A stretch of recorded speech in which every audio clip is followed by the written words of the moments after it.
दोस्तों, शरीर में जब तक प्राण होते हैं तब तक हम उसकी देखरेख करते हैं, किंतु जैसे ही मनुष्य मृत्यु को प्राप्त हो जाता है तुरंत ही उसके शव को जलाने की तैयारियां शुरू हो जाती है। भला पल भर में ऐसा क्या हो गया? बात सीधी है, जिंदा आदमी पूर्ण रूप से सकारात्मक होता है, किंतु मुर्दा आदमी पूरी तरह से नकारात्मक हो जाता है। शव सड़ने लगता है, उससे दुर्गंध आती है और भी बहुत कुछ। लेकिन यह सिद्धांत केवल शवों पर ही नहीं अपितु वस्तुओं पर भी ठीक इसी ढंग से काम करता है। कहने का अर्थ यह है कि चीजें भी मर जाती है। वैसे इसी क्रम में दोस्तों, हमेशा की तरह आज भी हम आपके लिए हिंदू पुराणों में दी गई जानकारियों के आधार पर कुछ ऐसी नकारात्मक वस्तुओं की जानकारी लेकर आए हैं जो यदि आपके घर में है तो मान लीजिए कि आप कभी चिंता, बीमारी, खर्चे, अशांति व कलेश इत्यादि प्रकार की नकारात्मकताओं से कभी मुक्त नहीं हो सकेंगे। किंतु जैसे ही आप इन वस्तुओं को घर से निकाल फेंकेंगे वैसे ही परेशानियों से मुक्त हो जाएंगे। लेकिन शुरू करने से पहले यदि अभी तक आपने चैनल को सब्सक्राइब, वीडियो को लाइक व शेयर नहीं किया है तो जल्दी से कीजिए, ताकि आगे भी आपको महान सनातन धर्म से जुड़ी ऐसी ज्ञानवर्धक व रोचक जानकारियां प्राप्त होती रहे। नमस्कार और एक बार फिर स्वागत है आप सभी का आपके अपने वीडियो कलेश यूट्यूब चैनल पर।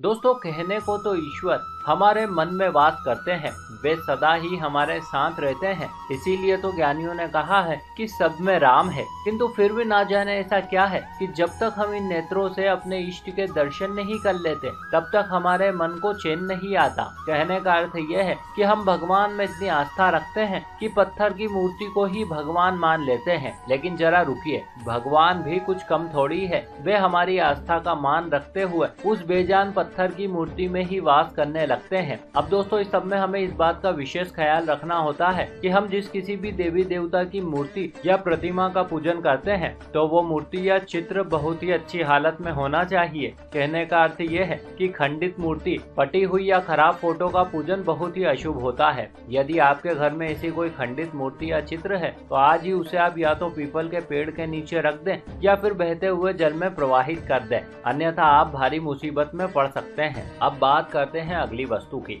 दोस्तों, वस्त्रों का बहुत ही अधिक महत्व है। ऐसा इसलिए है क्योंकि ये वस्त्र आपके शरीर से चिपके रहते हैं। अब ऐसे में ये लगातार आसपास की ऊर्जाओं को ग्रहण कर आप तक पहुंचाते हैं। साथ ही साथ ये आपके शरीर से निकलने वाली ऊर्जा को भी आसपास के वातावरण तक पहुंचाते हैं। आपने देखा होगा, अक्सर लोग गर्मियों में हल्के रंग के कपड़े पहनते हैं जबकि ठंड में गहरे, और इसकी वजह तो आपको पता ही है। गहरे रंग के कपड़े ऊर्जा को ग्रहण करते हैं जबकि हल्के रंग के कपड़े ऊर्जा को मुक्त करते हैं। अब ऐसे में होता यूं है कि जब कपड़े ज्यादा पुराने हो जाते हैं तो कहीं न कहीं उनसे नकारात्मक ऊर्जा निकलने लगती है, फिर चाहे आप इन कपड़ों का उपयोग करें अथवा नहीं। अतः दोस्तों, ये बहुत ही जरूरी है कि आप अपने घर में रखे फटे पुराने, मैले कुचेले कपड़े, बिस्तर, चादर या किसी ऐसे व्यक्ति के कपड़े जो अभी संसार से जा चुका है बिल्कुल भी ना रखें, अन्यथा ये कपड़े आपके घर में नकारात्मक ऊर्जा को काफी हद तक बढ़ा देंगे। वैसे आप इन्हें किसी को दान देने की सोच रहे हैं तो ऐसा बिल्कुल भी ना करें, क्योंकि शास्त्रों में पुराने कपड़ों को दान देने की मनाही है, अन्यथा इससे आपकी परेशानी कम होने के बजाय और भी अधिक बढ़ जाएगी।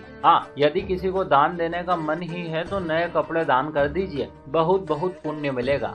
अब बात करते हैं अगली वस्तु की। दोस्तों, आपने कभी खुले आकाश के नीचे खड़े होकर देखा है? एक अलग ही अनुभूति होती है। ऐसा लगता है कि मानो अभी आप उड़ जाएंगे। पता है ऐसा क्यों लगता है? आकाशीय ऊर्जा के कारण। हम आपको समझाते हैं। इतना तो आप सभी जानते हैं कि हमारा शरीर पंच महाभूत जैसे धरती, अग्नि, आकाश, वायु और जल से बना है। अतः ये प्रकृति का नियम है कि जो चीज जिससे बनी है उससे जुड़ने पर वो फिर से ऊर्जान्वित हो जाती है।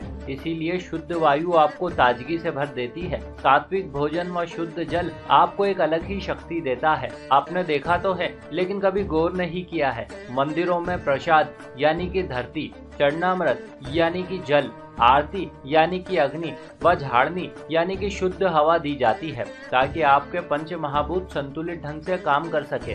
ठीक इसी प्रकार से खुला आकाश भी आपको शक्ति देता है, लेकिन आप इस शक्ति को देख नहीं सकते, किंतु हाँ, आप इसकी अनुभूति अवश्य ही कर सकते हैं। अतः दोस्तों, ये खुला आकाश आपके घर में भी मौजूद है। जी हाँ, आपने ठीक सोचा, आपके घर की छत अतः आप इस बात का ध्यान रखिएगा कि आपके घर की छत पर किसी प्रकार का अटाला, पुराना या फालतू सामान बिल्कुल भी न रखा हो, अन्यथा इससे आपको अपने सिर पर हमेशा भार या वजन का आभास होता रहेगा। अब बात करते हैं अगली वस्तु की। दोस्तों, जीवन में समय की क्या अहमियत है ये बताने की आवश्यकता नहीं। जो समय का सम्मान करता है वो दुनिया पर राज करता है, किंतु जो ऐसा नहीं करता ये दुनिया उस पर राज करती है। कहने का अर्थ ये है कि समय बड़ा ही बलवान होता है। ये कब राजा को रंक या रंक को राजा बना दे कुछ कहा नहीं जा सकता। बहरहाल जो भी हो, आपको समय के साथ कैसे तालमेल बैठाकर चलना है ये बताने की आवश्यकता नहीं, क्योंकि आप खुद समझदार है। लेकिन हाँ, हम आपसे इतना जरूर कहेंगे कि आप समय की सूचक यानी कि घड़ी का विशेष रूप से ख्याल रखिएगा। आप इस बात का ध्यान रखिए कि घर में लगी घड़ी किसी भी दशा में बंद ना हो, ना ही टूटी फूटी हालत में हो। यदि ऐसा है तो आप तुरंत ही इसे बदल दीजिए, निश्चित ही इससे आपका समय बदल जाएगा। अन्यथा ये खराब घड़ी आपके बुरे समय का स्थायी कारण बन सकती है। अब बात करते हैं अगली वस्तु की। दोस्तों, कुछ चीजें जैसे राशि रत्न, शंख, कोड़ियां, रुद्राक्ष इत्यादि बहुत ही संवेदनशील होते हैं।